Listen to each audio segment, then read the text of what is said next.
Hey YouTube, it's Urgo and Bonj. Over there. Yeah. I couldn't remember your name, so you gotta speak up. Anyway, I'm actually in Delaware right now. If you remember from a couple months ago, actually now, it's like October. Bonj been moved down to Delaware.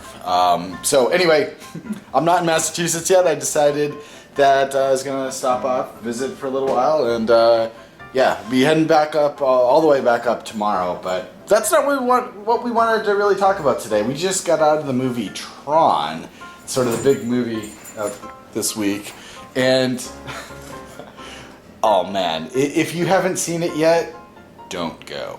It was really, really bad. Especially, I think it was partially really bad because of the theater that we saw it in.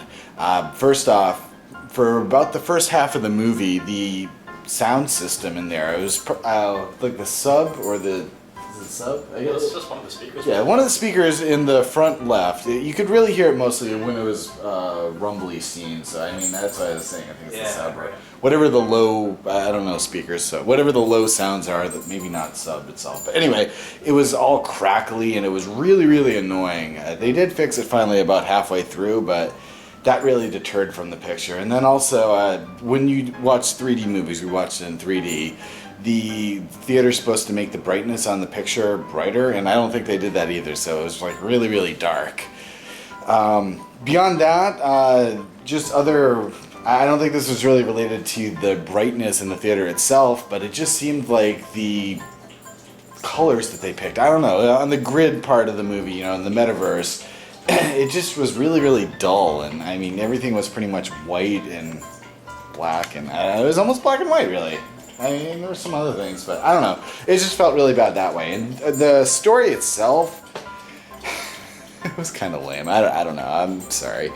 It just wasn't entertaining. I watched the original one last night, and I mean, that was made in like '82, so graphics-wise, it was really primitive, but it had a much better story than this one here, and was more entertaining. I don't know, Bonj, do you have anything else you'd add to that?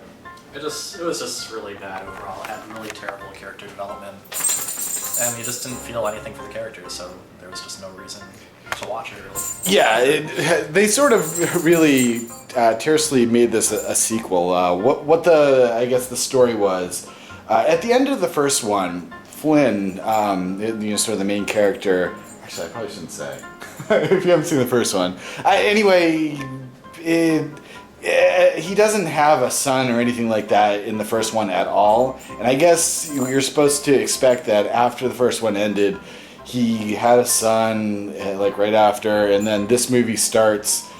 It sort of shows the son must be like 7 years old, the kid, or something like that, and at that point his father goes missing, and then 20 years after that, because now the kid's 27. This movie happens, and it was really a forced sequel, so I don't know. The 3D it wasn't even that great for the 3D. At least I think because of the colors. I don't know, that was my problem with And only half of it was 3D. That's true. You paid the whatever price, double the normal price, and only half of it. I mean, it was probably more than half, the grid stuff. But yeah, anyway, don't go see it, don't bother. That's my opinion. Do you agree? Yeah. Yeah. All right. Anyway, guys, thanks for watching. I'll see you again tomorrow. Take care.